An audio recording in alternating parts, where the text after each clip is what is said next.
And now for the Innovation of the Year Award. This is a category that deserves yet another shout out to the OGs. Hi OGs, we see you over there.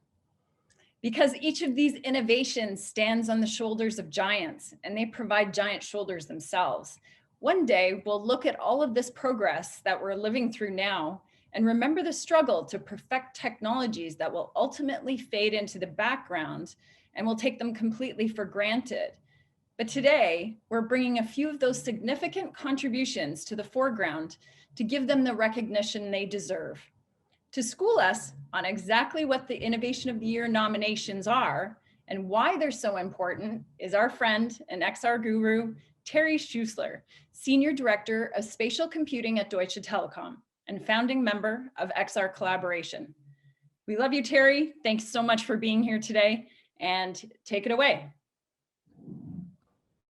Aw, thank you. Well, this is all quite the love fest now, isn't it, Julie? I'm feeling the love, and I love the spirit of innovation that is pulsing through the veins of the WebXR community this year. Where most of the categories are about experiences, this one is about raw technology. It's about starting from scratch to make improvements and inventing new ways of doing things. Ultimately, this is all in the service of making the human user experience as seamless as possible. Creating efficiency in how software talks to hardware pays dividends down to the microsecond because polygon counts count. Rendering high-resolution immersive experiences requires a high degree of optimization. Where apps and games are traditionally written in C# or C++ and installed, the WebXR device API lets JavaScript developers create experiences that play natively in an immersive web browser.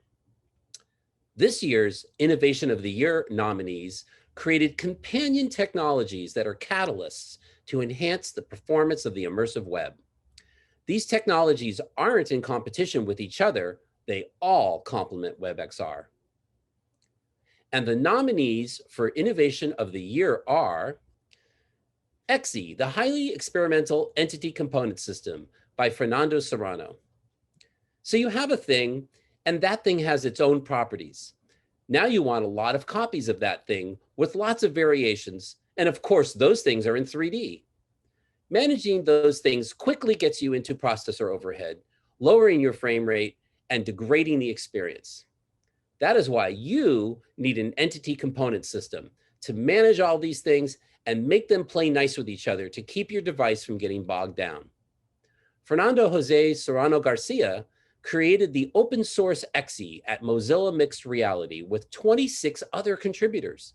And now it is itself its own entity, ECSY.io. WebXR HandTracking by Marlon Lückert. HandTracking is a much easier concept to explain than entity component systems, but we can't take it for granted. The sooner we can use our own physical gestures as input to immersive experiences, the more real they'll seem.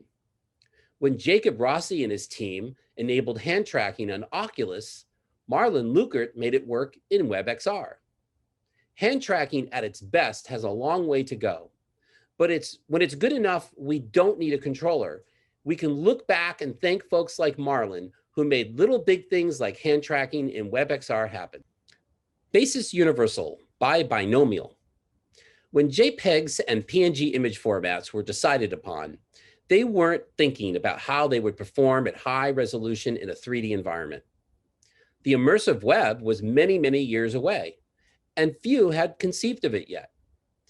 Fast forward to now, when as powerful as our devices are, every efficiency and optimization counts in creating spatial content to run in a web browser. You might have enjoyed the painting magnification wall in Hello WebXR, but you probably didn't know that those high-resolution images that were so performant are in the .basis format. WebGPU from W3C. Where WebAssembly allows browser modules to leverage the CPU, WebGPU is an initiative from the W3C to allow the browser to leverage the graphics processor. We need this because if WebXR experiences are going to compete with gaming engines written in lower level languages, they need the ability to push polygons at high frame rates. The WebGPU initiative is just getting started, but it's going to make so much better performance possible by cutting through the OS and going straight to the GPU from the browser.